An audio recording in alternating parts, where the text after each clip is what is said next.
I became aware of a choice, but I would still be proceeding with a choice that essentially I'd be conflicted. I'd be like, okay, maybe like I want to have a drink, but I don't want to be drinking.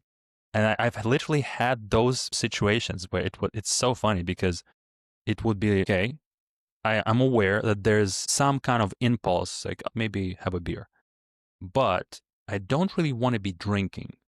However, I'm watching my hand reach into the fridge and take a beer, and I'm watching it, and I'm just consciously watching, but it's opening the beer, and then it's just going like this, and I'm like, oh no, I'm drinking. I even encountered that, So what is that about? It's like, oh no, no, please, no. Make it stop. That just Yep, remind me of like, even that happened. it's that Kind of corruption becomes of, that, you know, yeah. I think, yeah, that's the thing, right? The pull of our impulses sometimes are very strong. We're like, no, I want it. I want it. But then you act in mind saying, hey, you don't want it.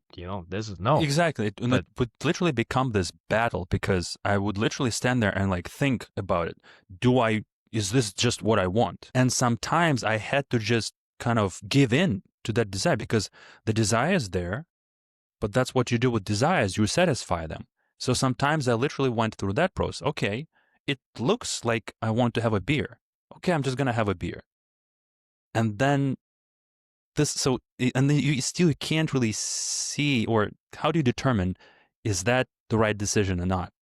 If you had the desire, and that's what you want you to do, know, right? Why not do what you wanted? because sometimes, I think that for our lives, you kind of can't really be a authoritarian to yourself because sometimes that you're punishing yourself for Hmm. not enjoying your life, right? You're like, no beer, absolutely no, bad boy. If Right. you keep doing that, you're gonna have some repressed kind of negative feeling building up, right?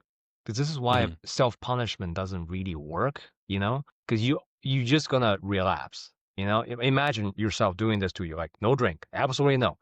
Punish Yeah, it yourself doesn't every work. time. Every time you It try to have a drink, and comes eventually out eventually anyway. you're gonna be. It's over. And it's like, screw this. I'm drinking until I'm All of it. unconscious. Yeah, that's what Yeah. you will do, right? Because of all that the energy is being kind of, it's like a dam, right? All that water is just being kept, right? All that pressure. You're like, you know what? No, I need to release this. But that's the thing, right? It becomes way more damaging if you keep doing that, right? Where like you think you're doing good for yourself, but by just repressing all these feelings and not letting a kind of lose steam, for example. It's really about the balance of, I don't know, how you justify anything, right? Sometimes you just kind of have to kind of let go and just go with your feelings sometimes, right? But the key, I think, is you need to bring it back. That's the Yes. art of it, right? Because That's that what is I the would hard part. resort That's the to. hardest part. Because sometimes you let yourself go a little bit and then you're like, I like this. I don't want to stop. Exactly. Exactly. This is why. But being able to stop, right? Being able to rationalize it, but kind of, you kind of have to just be aware, be like, yeah, okay, I have a bigger mission than just Yes. purely, have a fun time, right? Because you're going to regret it. Eventually, imagine, okay, you let yourself go, you keep drinking, it's like, oh, yeah, it's fine. But then eventually, oh, shoot, now I have a drinking problem, Yeah. If you make it into a lifestyle.